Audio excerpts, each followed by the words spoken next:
this Women's Champions League final tomorrow is, without hyperbole, Roman, it could be the biggest women's club football match in history. I'm not saying it's going to be the best, right? Like, I know that narratives are written by games when they're finished, right? Results and the way things go tend to write the narratives. But heading into this Champions League final, there has been no greater narrative than there has been. It is basically, even though the Femení are the all-conquering side right now, they won the treble last year. They cannot be defeated, 30 for 30, perfect in their league, having won now 3 straight times. Yet they still represent the field against Lyon, because Lyon has won 5 of the last 6 after crashing on the quarterfinals last season, and they have won 7 Champions League in the last 12 years. They have written Champions League women's football. It is Lyon and it is everybody else. Like Wolfsburg, yes, but it's everybody else. And I think truly for this final, Barcelona are on the precipice of saying, hey, everybody else can win that Champions League final. Yeah, absolutely. I mean, you basically summed it up pretty well. I mean, Lyon has been the dominant side in Europe for a long time. I mean, before, of course, Barcelona now overtook them, we could say, in recent years. And maybe they had a little downfall, we could say, in this recent years, where Lyon weren't looking as good as they used to be, but they've jumped back up to the top. And now it's going to be a super exciting game, because it's Lyon trying to reconquer that trophy they really love so much, and Barcelona trying to maintain, of course, their domination, we could say, in the women's football. So it's definitely going to be a super exciting game, 2 super strong teams. And I mean, the hardest part, I think, for both sides is to actually maintain themselves at the top, because when you're winning everything, it's really complicated to keep on going and winning and winning and winning. So I mean, a lot of credit, especially to these girls from Barca, who've managed to win every single game in their competition, their domestic competition, as you said. And now they're going to try and win the Champions League once again. And I think they definitely have the motivation for this game. I think that it's going to be there, and it's going to be super fun to watch. And we'll have to see if they manage to win, how they'll manage to keep up with this level in future years. But at the moment, they have to focus on this final, which is just right around the corner. And it's definitely going to be one you can't miss out on if you want, or if you enjoy following women's football. Yeah, I think even beyond women's football, I mean, just how far it's all come in such a short amount of time. As you mentioned, Lyon, they won their first title in 2007. That was the same year that the Femení were relegated from the first division of Spanish football, where there was a moment when then club president, what was his name again? I think it was Juan Laporta, said, basically had said, I don't know if we're going to be able to go forward with this. And they decided to keep on with the project. And then over the last few seasons now, they put more and more investments in it. They won their first title in 2012. So that was just 10 years ago. And so for the Femení to become what they have, even now, even if they don't win this match, even if they lose 3-1 or 2-1, or they lose on penalties or whatever it is, I think this project is showing that it is sustainable in the way that Lyon has been sustainable. And the general manager for the Femení, that being Markel Zubizarreta, this quote is my favorite quote from him about what the Femení have done and what their path forward is. The club was not building a women's football project, but a professional football project in women's football, to invest in the same way, to build the same project, right? And that is the connection, the through line in which we talk about the Femení through the lens of FC Barcelona, where it's not just the men's team and then everybody else is under the same umbrella. No, when you look at the way that the infrastructure of this team has been built out with youth coaches, accepting the first 9 girls, I believe, to the La Masia in the last year, the measures that are being taken, where just like the first team, they're saying that, hey, superstars are going to come and go, but this team is built on the back of its academy. And I think that is what has made, for me, the same way I got into the first team.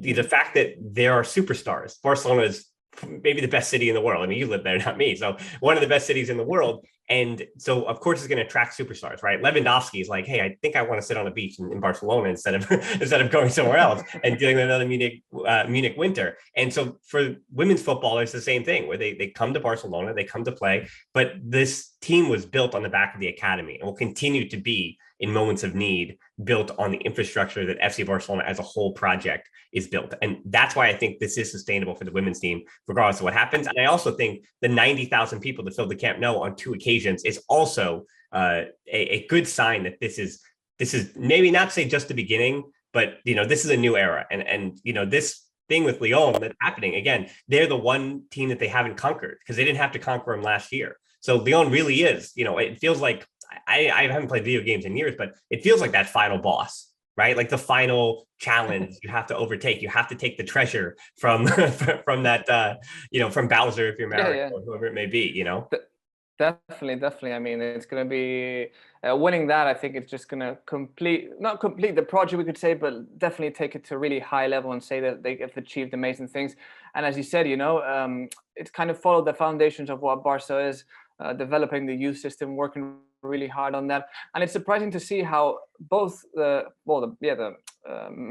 men's team, we could say, and the women's team have kind of gone down different paths in recent years, taking into account that women's football was really improved with Bartomeu as president, whereas the men's football kind of went the other way, and it's incredible how one is so professional, so well worked.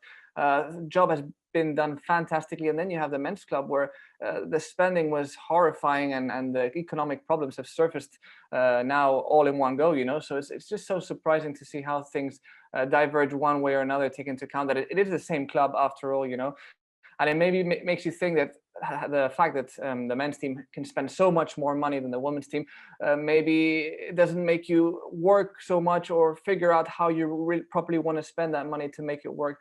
And in the end, we just have to give credit, to the women's team, everyone behind the team, also the players, of course, because they're fantastic.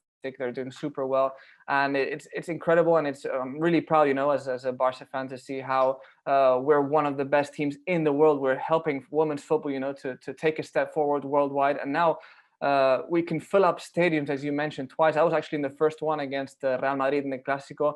I went to the stadium, and the crowd was just fantastic. I honestly can tell you that I've never seen the same atmosphere in a men's game. Honestly, it's true that I haven't been to maybe some of the more important men's team games, but the crowd that day in that Real Madrid game with Barca in the Camp Nou with the women's team was just phenomenal. Honestly, people were devoted from the first minute right until the end. And honestly, if they can keep up with this level and people can keep getting attracted to this football, I mean, it's really going to go a long way, I'd say. Well, I think what makes it even more incredible for them is what we're saying, that the narratives in which we speak about this, of course, we always have to see it through the lens of what is the dominant force when we speak about football, and that is through the lens of men's football. And yet these women, particularly Alexia Putellas, winning the Ballon d'Or, and then on the other side, the first Ballon d'Or in the women's game was won just 3 years ago by Ada Hegerberg, and she's going to be on the other side for Lyon. And these are players that are not only having to worry about their football, like as much as we criticize Gerard Piqué for worrying more about tennis and deals in Saudi Arabia, like as much as we contend with him getting into other business, these women's players not only have to worry about their football on the field, but what they represent. They are pioneers of women's football. They are pioneers of the game. And so there is a responsibility greater than so much of what the men teams have to worry about, because they really just have to worry about their own personal legacies and the legacies of their teams through the trophies that they win. And these women, it's a matter of not only do we have to have you win the trophies, but you have to win it in such a way that you're going to be remembered and pioneer this thing that is growing. It feels like it's still, again, in its infancy for a team that was relegated just 15 years ago and just professionalized, by the way, 7 years ago. So, 2015 was the first year the Femení was professionalized. I can't say that enough. So last part about speaking about this final, I just want to quickly, Román, break down what we might see, because the other reason why this is such a monumental thing is they're usually, when we're watching the Femení, you're looking on the other side and saying for Real Madrid, hey, they've got a few pieces. They're building it, right? There's 2 or 3 stars there. And Wolfsburg has 3 or 4 stars after Rolfo and CGH were recruited to Barcelona, right?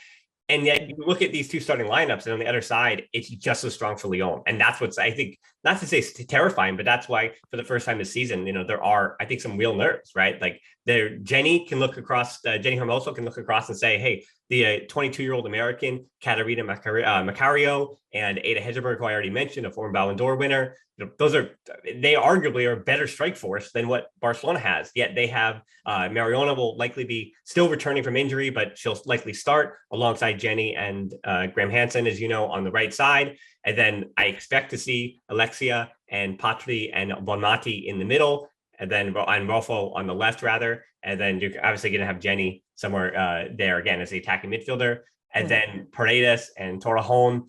And I think that, and Panos I should mention out, but to me, yes, I know that Bonmati and Alexi Putellas, we've been talking about that for a while. Like those two are the ones that are going to be, if they're the best players in the game, if Barcelona control the midfield, this is theirs to lose.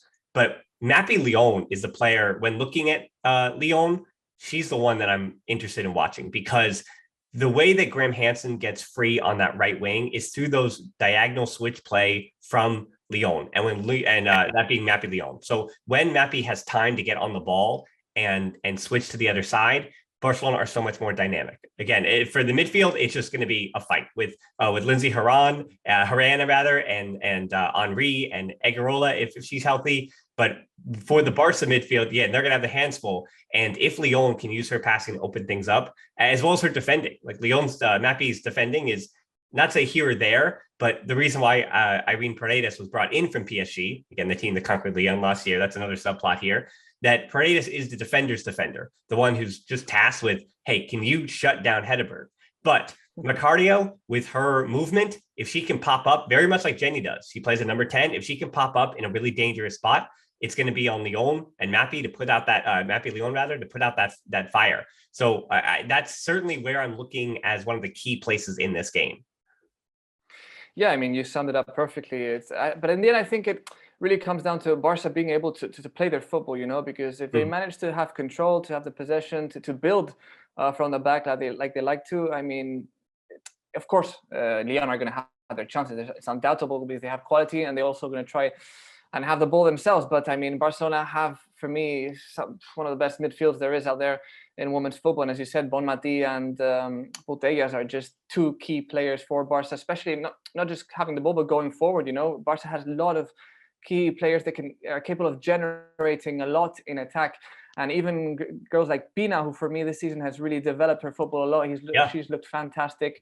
I think she could also be a very important player, whether she starts or not. But I mean, in the end, I think it comes down to being capable of showing their personality, not feeling the pressure of Lyon, because it's true that they're going to want their vengeance from that 4-1 defeat a few years back in the Champions League, where Lyon were the dominant side back then. It was really hard to beat them. But this time, they have to forget about that. I think just focus on the game, focus on their football. And, if they can dominate the game like they want to, I think we'll definitely have the chances that we always see from Barcelona, as they're a very offensive side. And they'll just have to keep focused, avoid any setbacks at the back. With Mappy Lyon, as you said, who's a fantastic player. She kind of reminds me of Puyol in a way, because she's that dominant figure in that center of defense who can move the ball really well. And I really like her also, as you mentioned. So, I mean, in the end, I just hope that Barca are not too nervous. I think they've earned that category of being a reliable side who can play their own football without being too worried about who they're facing. I mean, well, they have said that the change between 2019 and now was very much physical, but also very much mental. That they knew at that moment that there's the great story about them on the plane.